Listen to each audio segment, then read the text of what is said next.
Hi, Sista Brunch family. I'm Fanchon Cox, and I welcome you back to the 5th season of Sista Brunch, the podcast that shares the stories of Black women and gender-expansive people thriving in entertainment and media. Basically, we are your weekly dose of empowerment through celebrating the incredible journeys of our guests as they navigate the worlds of entertainment and media. Now, as I said, this is our 5th season of Sista Brunch. You can listen to all of our guests on Apple or Spotify podcasts, and you can find transcripts of the show along with all of the guests on our website, sistabrunch.com. We also encourage you to learn about all of these guests, and if you work in the industry or even if you want to work in the industry, reach out to them. Let them know you heard about them on Sista Brunch and see what you can do to support them and their work. We've also got some really awesome things happening this year for Sista Brunch. If you haven't caught an episode yet, we are partnering with Black Girls Film Camp. So we have co-hosts for some of our episodes this season who are alumni of the camp. We are making a trip to Sundance. We're going back to the Essence Film Festival. And keep up with us on our social media accounts. On Instagram, we're at Sista Brunch Podcast. And we're also on TikTok and YouTube under our production company's platform, Trujulo Media, Trujulo Media. So, I haven't shared the Sista Brunch origin story for a while, and it is directly connected to our guest today. So a few years ago, our show creator, Anya Adams, was in the Directors Guild of America, the DGA training program. And you're going to learn lots of details about the program from our guest today. But if you want a quick primer on that, go back and listen to Lila May's episode from the Essence Film Festival 2023. But so the Women of Color mentors for the Directors Guild of America training program started inviting the women of color trainees to meet up outside of the training days to have kind of a more casual and honest conversation about their experiences, which is what we need to do when we're Black women on these sets and on these Hollywood streets. So Anya started hosting these conversations at her house, and they became kind of raucous affairs, honestly. They're some of my favorite times of the year in the very best of ways, and they include delicious food and not a little bit of alcohol. So they started opening these up after a while to women beyond the DGA. Anya invited me to one, and I was so excited to be in this community with other women who are incredibly powerful. We don't even realize how much they do on set, how much they are part of the ultimate TV show we watch or the film that we see. And I called Anya afterwards and I was like, we have got to share these women's stories with the world. So that's how Sista Brunch was born and why I am so excited to bring on today's guest, because she is not only a DGA training program graduate, she, like Anya, is killing it. She is highly in demand and has worked on CSI Vegas, All American Homecoming, Good Trouble, Atypical, and With Love, to name just a few. By the way, you could also listen to our episode with Isis King, where she talks about With Love. So we are so very excited to have you on. Welcome, Grace Jordan. So we love to have our guests start off by just telling us your journey. You can start from when you were born, from when your parents were born, wherever you want to go back, as far as you want to go back, to tell us how you ended up doing all of this great work that you're doing today. Oh, wow. Okay. So when we were born. Well, I'll first say, just to keep it like along the lines of television, I actually got into or started thinking about television in middle school, but it was from a news perspective. I had no idea about the behind the scenes aspect. I wasn't exposed to that, but I used to do the announcements in middle school.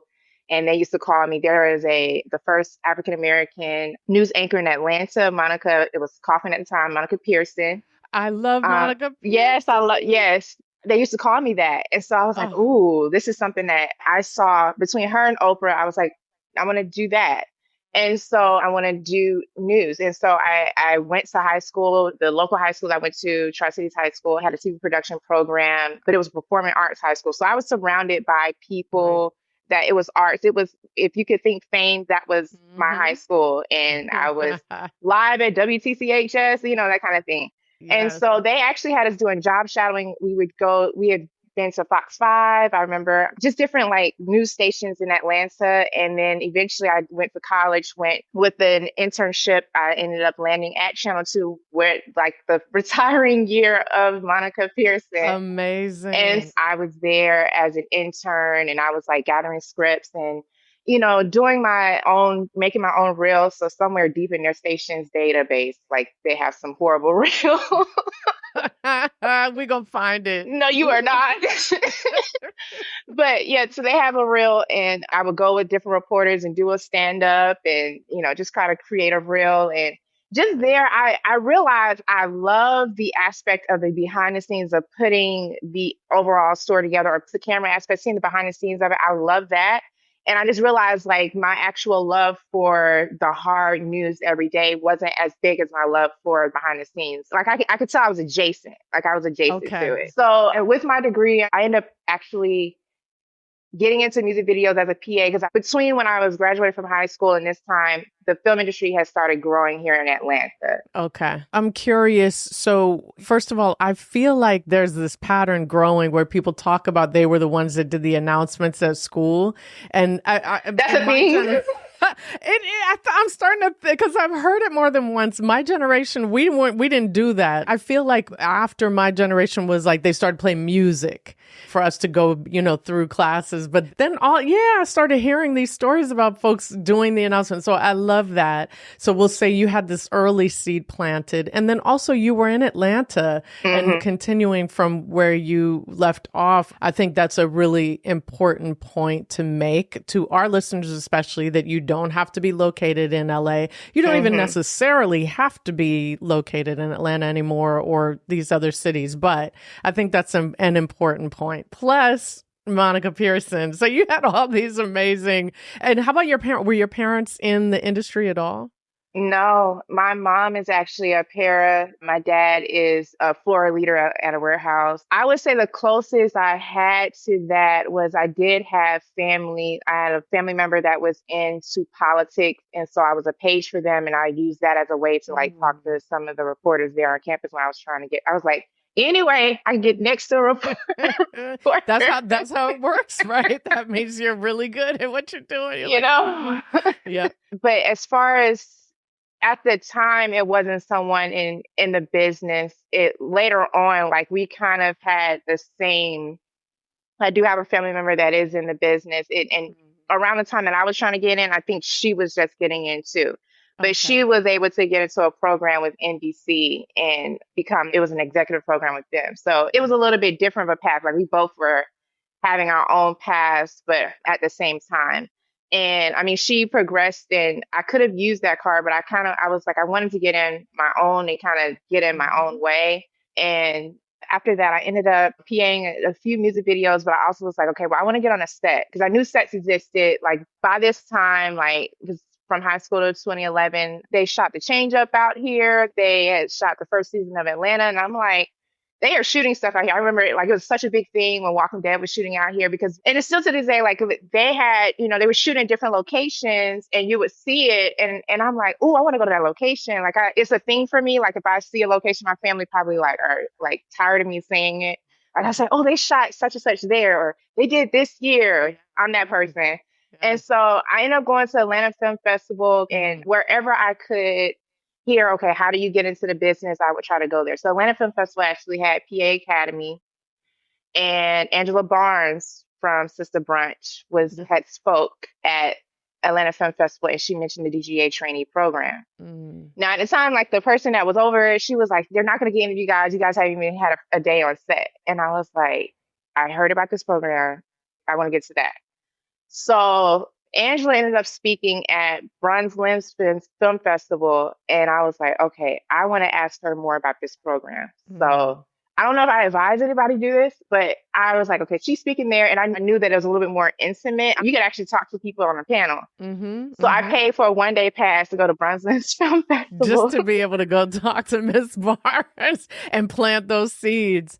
You are good at planting. I love it. I love Yeah. it. And so I paid for a 1-day pass, and she just so happened to be in the elevator. And I told her, I was like, hey, you spoke about this particular program, and I just wanted to know more information about it. Can I get you lunch so I could like pick your brain? And Yes. she was like, well, you don't have to give me lunch, but I am going to the restaurant there. We can go and just chat.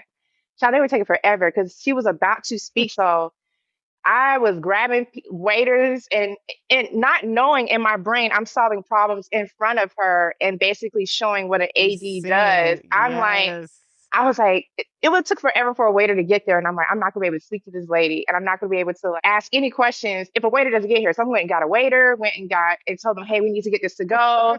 And Could we actually take the meanwhile, plate she just downstairs? watching you like this I did not. this is Right. what we need. And so we were able to have the conversation and everything like that. And then we exchanged information, and she was the one that gave me my first staff PA gig. I ended up interviewing to get a PA gig, and I ended up working on season 2 of Atlanta. And she gave me the information about my first staff PA job. And like I ended up helping her. She had directed an episode of The Quad. She was like, do you have time to possibly be a director assistant? I'm saying yes. I am like getting rid of shifts at work. Like I'm giving shifts away. Yes, I will.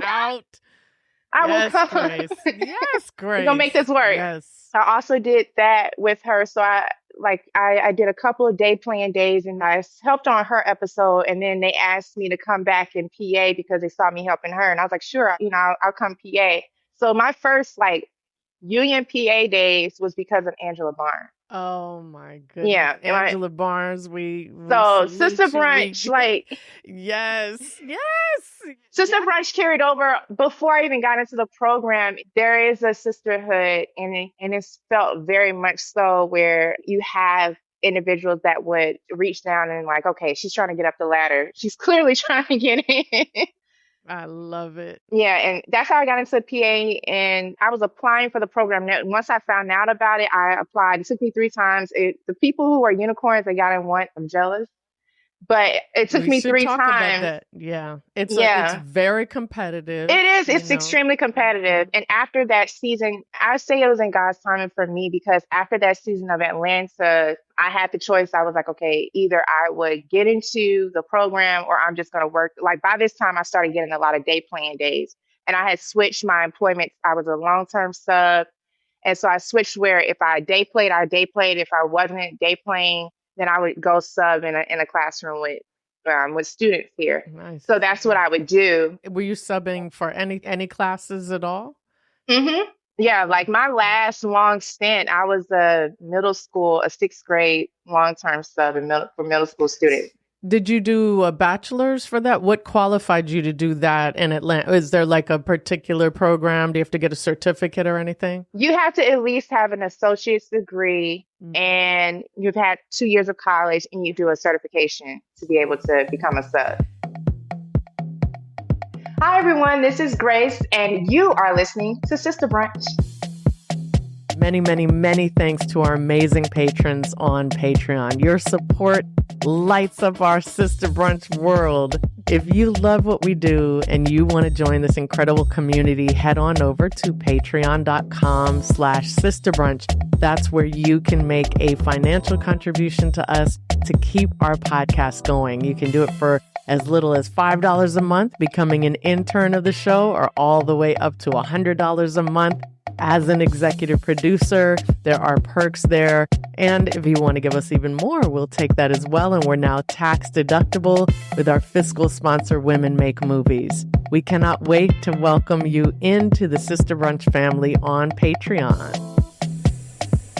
I asked that because, here you are, Grace. Oh my goodness. I should have known when Lila connected us, because I'm like, she's the perfect example in every way, right? Is that in some ways, when you look at this industry, and especially if your parents weren't involved in the industry at all, or even being in Atlanta at that time when things were just starting to kind of build there, how do you possibly know what to do? Well, you didn't, but you were like, I'm gonna figure it out, right? Like, I'm gonna going to find, I see all these locations where they're filming, all of those seeds you were planting. And then you go and you meet with Angela and you just represent the thing. You are the thing that you know they're looking for. And still it took you 3 times, as it does, right? And your perseverance in continuing to apply means something to them as well. And I say that to younger folks all the time, is like that first time is you just learning how to do it. You know, that first application is just send it in because you need the practice, you know, Right. and they'll recognize your name and they'll start to see you're coming back for more and more. All right. So you get into the program. First of all, I get into the program. Yeah. And so I know in the past, they didn't want you to have too much PA experience, but having gone through the program, you need something. Okay. And I came from Atlanta. So I had the choice of New York or LA. And I was like, with my Atlanta Southern roots, I don't know if I can handle the cold. So I was like, LA it is. Yes. So I only applied to LA. And Okay. so I got into the LA program, and it was a transition because I believe all of my classmates, except for one, had already been in the area, had already PA'd in the area, maybe a little Okay. bit. And once they transitioned into the program, they already knew the system out there. There are different, even if you want to go on SAG rules, it's a SAG zone in LA, and it's a little bit different here. Like the BG out there are SAG, and BG in Atlanta are not. So What's it's just BG? You mean the background? background, the Good. background. All So right. all the people that's walking in the background and not Mhm. talking, they make the scene look full. It doesn't look like a dead street. It doesn't look like I Am Legend. Those people that walk, they aren't union. So that was an In adjustment. Atlanta. Okay. Because Yeah. that's a whole group of people that now you're also responsible for as an AD, right? Like, Right. is that And as a if trainee, you are also responsible because you can do some of those duties. Okay. Yeah. Interesting. Can you take us through, because we haven't done this yet on the show. What does that mean? Like day one, what does it look like? Then in the middle of the program, what are your responsibilities? What does it look like when you're actually in the program? Sure. Okay. So everybody's journey is similar, but different. Mm-hmm. So for me, when I first got into the program, they let you know, and it's in the application, that there are gaps of, when they place you on an assignment. I moved in July and I was placed on my first, like I had a day playing assignment in like September. And so it may be something as simple as you're covering someone. So it was funny because it was myself and one of my classmates. We were the last two left to need an assignment. So we were like day playing. And so I ended up doing different jobs on different shows for different reasons. I was like day play queen. I was doing a day here, a day there. But regardless if it was a day or 2 weeks, it was a day toward my 400 day count because you need 400 days Okay. to Okay. graduate. Will you explain day player? I mean, it sounds obvious, right? But Absolutely. yeah. So, day player, that term also could go for any particular role, whether you are a hairstylist or actor or an AD. It's basically someone that is hired for maybe a day, 2 days, maybe a week or so. Usually they are covering for someone else because life happens and people need to be covered at work. And so they'll hire someone for just a few days, which is like hilariously similar to subbing. Hire someone for I was gonna say, so you're like the hilarious. substitute I just put teacher two to of two the together. film world and the TV world. Yes, right. Yeah, so you're basically hired for a day. So we call you a day Okay. player. You're playing for a Yeah. day. So Got it. yeah. Got it. Okay. And when you're in the program, so you said you came in July and you didn't get your first assignment until September. Does that mean, and then you said you day played until then? I day So played until about October. October, I got my first assignment. okay, got it. Because this comes to sustainability financially, right? Like, how does one, if you get into the program and you move, you're going to be moving if you're applying from anywhere but LA or New York, right? You're going to move to that city. And then what do you do while you're waiting to be placed somewhere? So is that where the DGAs, are they supporting you in getting these day player roles up until you're assigned on a gig? No, actually, during that time, I usually would do background work And also because the stint was so small, if I had already worked, man, I may go on unemployment for like a couple of months and then go Okay. to another gig.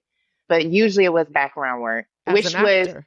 as in, yeah, that I remember one day, literally, I was on a set as BG, as background.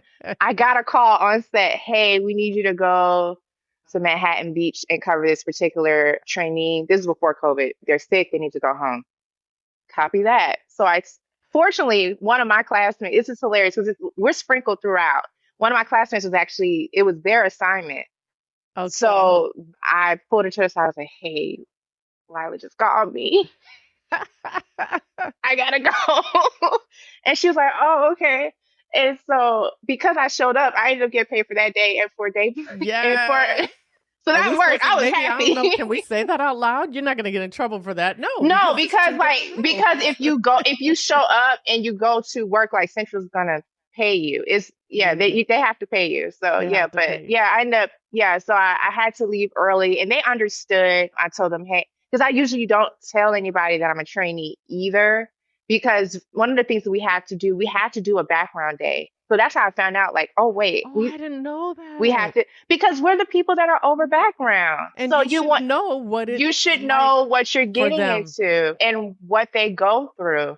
And the funny thing about it was I ended up doing it so much that when it switched to me being a trainee and sometimes having to be over them, I knew some of them by name. Yes. There's someone that I've definitely had as PAs, as an AD now, that I've worked with. I was a trainee, they were doing background. And so it makes it easier because, and also it shows you how it is a big industry, but also how small it is.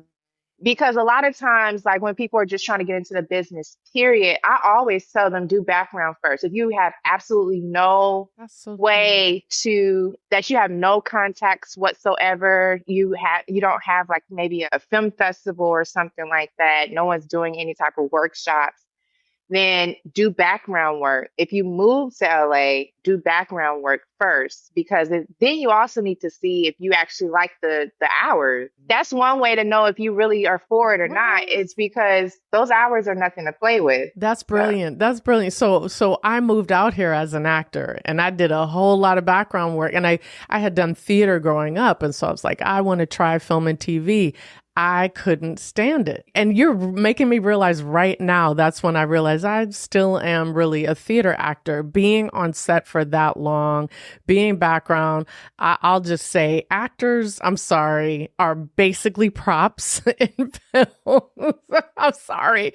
But like, in theater, you have this long rehearsal process. You're you tend to be more involved. If you're a celebrity, you have more say. But background actors, it's tough because you aren't on set the whole day. And other times you're on set, but you're just sitting there. And I love, to your point, just like anything in life, before you start being the person in charge, you should know what it feels like to be the person that has to follow that person's orders, right? And it makes you more sympathetic. It makes you a good person to work with.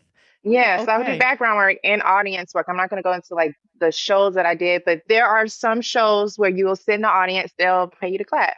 For the Christmas stuff, they shoot some of that stuff in advance. And so they need people in the audience to clap and cheer the person that's singing at the parades or whatever. We had to do a day. I did beyond a day, and I'm glad I did. Because like, if I have to be frank and honest, I had maybe less than 100 days when I got into the program. So some of that was kind of vital. I could kind of see the process. I could watch, I can learn. And there have been times where I could, also, if I'm going to have to direct BG and tell them where to go, remember, okay, like this is this person's cross, or remembering where everybody is. So when it's my turn to have to tell people where to go, like I'm remembering some tricks to, okay, tell this person this so they don't get confused, like how to give adequate directions to tell them where to go, knowing that they're going to ask me when are you going to eat, when we're going to leave, and where is the bathroom. Those are the three main questions. I love like it. Just knowing that kind of stuff. So yeah, I did background work. Hola. Check out Word to Your Mama, the podcast that amplifies diverse voices and celebrates shared experiences. Hosted by me, Ritzy P. a Latina creative entrepreneur with a background in art, music, and new web technologies. From Academy and Emmy winners to activists, artists, and builders, we celebrate the rich diversity of my multicultural tribe. There will be special guests, mad laughs, and absolutely no BS. Word to Your Mama drops every Monday on your favorite podcast platform. Grace, this is so helpful. And I talked a little bit about this. Well, we talked about it with Anya. We've had Sean Pipkin, all of the amazing OGs from the program and, the queens of the industry. Even when folks hear the word AD or assistant director, they think it's the assistant to the director, right? Like, oh, I'm going to go get you coffee or I'm going to order flowers for your mother, right? No, an assistant director, and you just alluded to it a little bit, is you're actually directing. A lot of times you are directing the background, right? You're letting folks know where to go. But also let's talk about the other specifics that the first AD does on set. So now we've talked a little bit through the training program, day in the life. What's the day in the life of a first AD? Depends on if they are in prep, which is they're preparing for their episode or their film, or if they are actually filming. So in prep, they're with the director. They're going to a lot of meetings. There's tone meetings. There's meetings, logistics meetings, location scouts. That's when they physically go to look at a location that they're looking at to film. Them and their key assistant director, they are doing that. They are coming together to make sure that they see everything where they're going to shoot it so they can have all the logistics together so that they can then go schedule the actual episode out. Like when, of course, when we get thank you writers, we have the script now, the first AD, then, they break down the script and they decide, okay, all of these particular scenes, I'll just use a bonfire at a beach. Okay, so there's going to be a bonfire at a beach. Okay, all the scenes where we're going to have the bonfire at a beach, we're going to shoot that on this particular day, and this is why. And and some things may be because of location, maybe because of actor availability, is a number of reasons. But whatever happens, the first AD, they are scheduling out everything. They get the approval from the unit production manager, UPM, and the producers that on this particular schedule. They may decide, okay, outside of just a bonfire, what else happens? They go to eat at a cafe somewhere. Okay, well, we can build this cafe on the studio, or we can use the Studio Lots cafe. So we'll shoot all of our studio stuff on these days. So like they are scheduling everything.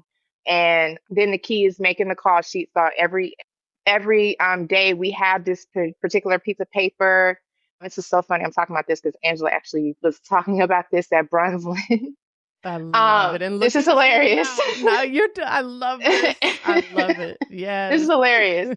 They have a call sheet and it lists everything that you're going to shoot for the day. It lists what you're going to shoot the next day at the bottom. It lists all the actors that we're going to have for that day. It lists on the back all of the crew and what time all the crew need to arrive, the location where crew needs to arrive, where you're going to park.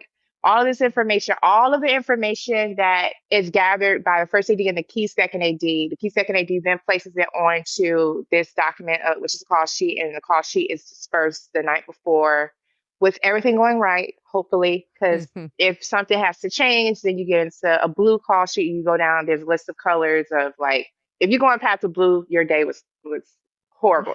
But yeah, if you have to fix something. And are you in part to blame for that? If the day if you all don't make your day, is it on the first AD to make sure that you make your day?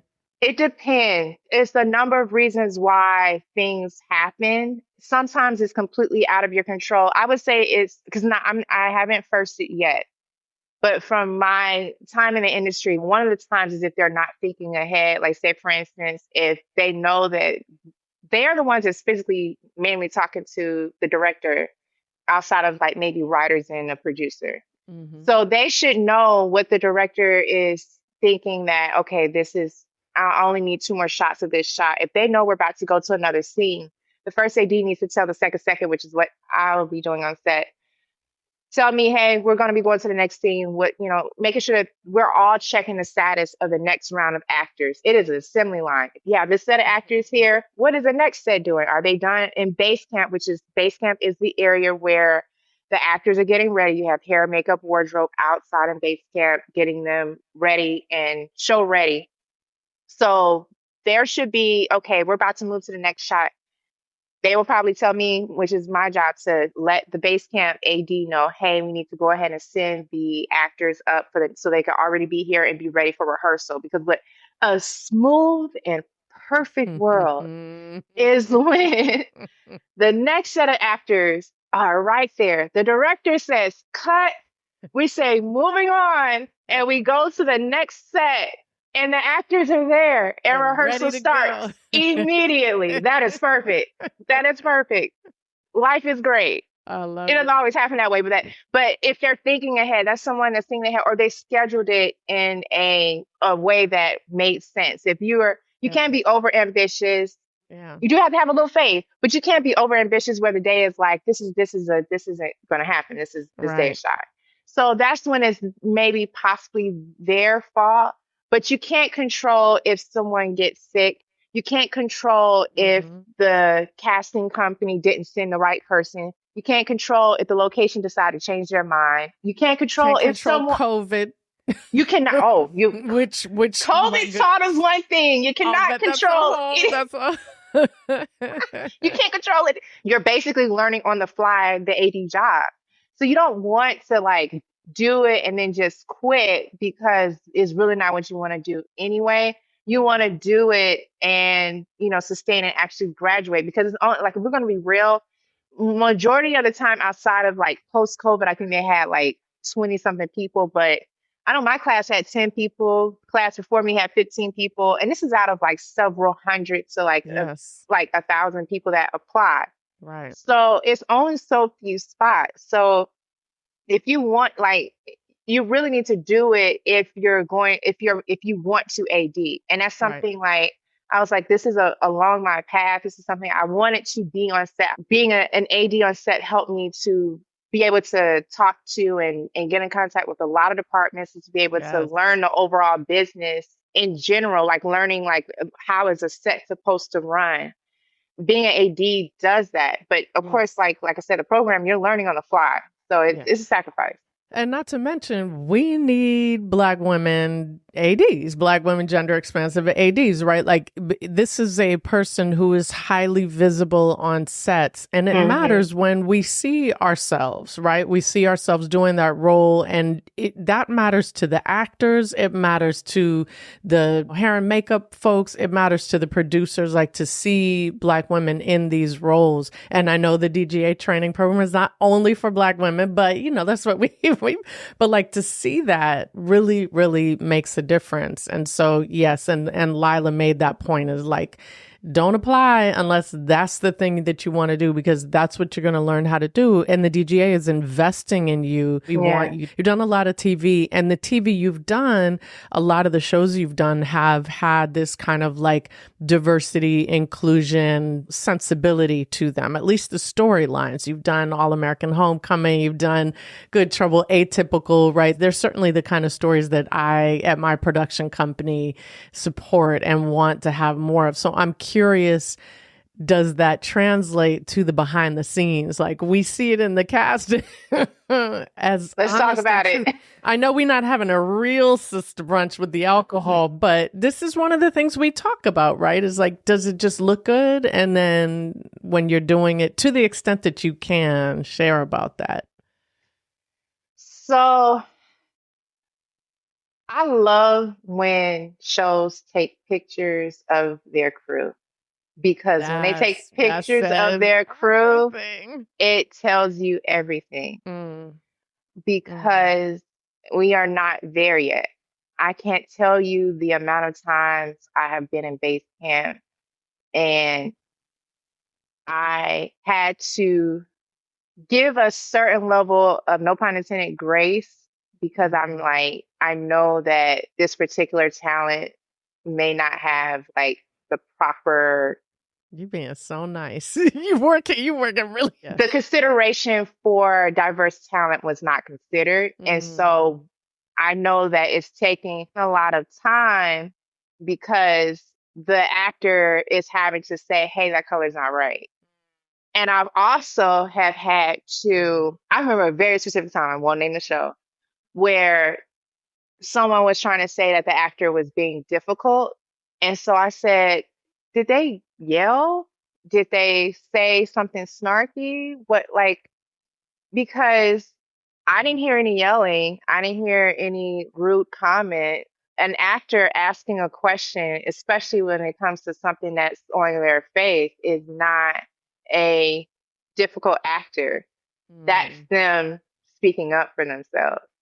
And that's why to this day, if I hear about a difficult, especially when it's a Black woman, a difficult Black actress, I really don't participate in that conversation because I'm like, at this point, I really need to have seen that person for myself. I need to have experienced that person myself to really be like, okay, yeah, they're not the easiest to work with. Because sometimes it's directness is considered difficult, and that's not true because every time it's us, right? Anytime it's us, right? It just our face sometimes, right. And there have been times where like I've had, especially like younger talent, like talent is around like my age, like we probably were in high school around the same time, we're probably in college around the same time and everything like that. I've definitely had some of them, and I could just tell them like, just like, you're in good hands. I just give them when they first arrived at base camp, hey, how are you? Glad you're here. Just let you're in good hands. And that's like code for you are covered. I got you. They got you here. You're going to be fine. If they call you difficult, there's somebody here who can help translate that or like consider difficult. Right. That or knowing that they have the talent that values knowing their hair or knowing their skin tone. And I know when they leave the trailer, they're not going to like have, they're not going to be questioning, okay, do I look good or anything like that? Like, do I look crazy? I'm like, you're in good hands. Go ahead and go into the trailer. You're fine. Yep. That speaks to the value of the program. And this is why we did the podcast, was because I was doing inclusion work and saying, you need to commit to hiring underrepresented people. And the response being, well, we can't find them. And here you all are. And the training program is creating more of you, but there's plenty already. Okay. Hey, it's Fanchon and you're listening to Sista Brunch. We'll be right back. And during this quick break, if you haven't already done this, go ahead and follow us on Instagram at Sista Brunch Podcast. That's something that you can go on the DGA and look up. Right. And I think that's important. That's an important piece of a guild or a union membership, is you don't have to guess at that. You will know what salary you're making. But I wonder if you have any comments on salaries other than that. I would say this is funny because when you're in base camp, you may have to do people's time card. I did notice a difference. And like, I think like there is a base salary, but how people do their financials is kind of a little bit like when you become first and going on up. Okay. So when I started noticing different things, I was like, oh, I need to start having conversations with different people. Like, why did you do it this way? Or are they negotiating? Like even something as far as like negotiating to direct an episode. There is the base, and then I know that other people are having conversations. And that's just like the brief exposure. I'm not like I said, December would make 2 years for me as an AD. I haven't seen everything. I'm still growing, but just a little time as a trainee and having to do our paperwork as time cards. If you're in base camp, most of the time you have to do the time cards for the entire team, and just noticing, oh, this person has a business and this person's just receiving just like small stuff like that. I'm like, okay, I need to have a conversation with them and find out, why did you do this way? And things like that. Yeah, that's a different. The higher up you go on that call sheet, the more negotiable your salary is. And that's a good thing, right? It is okay when you get to a certain point. And like what's happening with Grace, she's getting on these projects and doing such a great job on the project that people are calling her back in. And the more people call you back in, the more you could start to plant some seeds around what you're going to get paid if you can go above the scale. But the good thing is there is a scale. You're protected in that sense. All right. So Grace, our final question. You and young Grace are sitting down to a Sista Brunch. What are you both eating? And what are you both drinking? And what do you tell her? This is hilarious. Okay. So younger me is probably eating pizza. I still love pizza. I don't care how old I get. It's pizza. But she's definitely eating probably a slice of pizza. And she's probably drinking. Okay, either way it goes, if they have boba tea there, I am like a boba tea. Like I like. So both ages, it's probably gonna be some boba tea. I love But it. This might be the first guest that's eating exactly the same thing, both you and the younger you. I love that. that's not healthy. But like the older me is probably like balancing it out with sweet greens or something like that, and the younger person is Okay. like doing the pizza. But I still kill pizza I like at love least it. once It's a a month special because occasion. It's a sister brunch. exactly, Nothing wrong with that. exactly. Nothing wrong with it. But sweet greens for balance. But yeah, With the like extra salad dressing and two pieces of bread on the side. You're going to pieces make of your own bread. pizza. You just make your own pizza from sweet greens. I love it. I love Exactly. it. But yeah, I really love some boba tea. Like my family would say that too. My Mm, friends know that that's something like I absolutely like love. I So love it. both of us would probably have that. One would probably have like the smaller one because balance. Yes, good. Yeah. And what are you telling her? To not stress so much and to pay attention to the lessons along the way. There have been moments where I'm like, I don't want to go through this. This sucks. This is horrible. But the biggest thing that you can have is experience. And there's so many reasons why I've learned about different things on set because of the experience. Experience is valuable. So pay attention to the lessons, always have a mind of curiosity, always, no matter how far you go, always have a mindset of learning. You can never stop learning. We could have the same conversation 10 years from now, and I'm going to say, I'm still learning. No one knows everything. You always have to be in a position of learning. Grace Jordan, thank you so much for coming on Sister Brunch. We're so glad to have you. Thank you for having me. It was a pleasure. Thank you so much for joining us for another episode of Sista Brunch. As we wrap up, remember your story, just like our guests, is your superpower. Carry it proudly and share it everywhere you can. We always appreciate your support by subscribing to the podcast, leaving us a great review, and sharing it with your friends, family, colleagues, and community. Sista Brunch is brought to you by Trujillo Productions. I, Fanchon Cox, am one of the show creators, along with Anya Adams, Christabel and Siabwadi, and Brittany Turner. We acknowledge the land I record our podcast on is the original land of the Tongva and the Chumash people. We love and appreciate you all. Talk to you in the next one.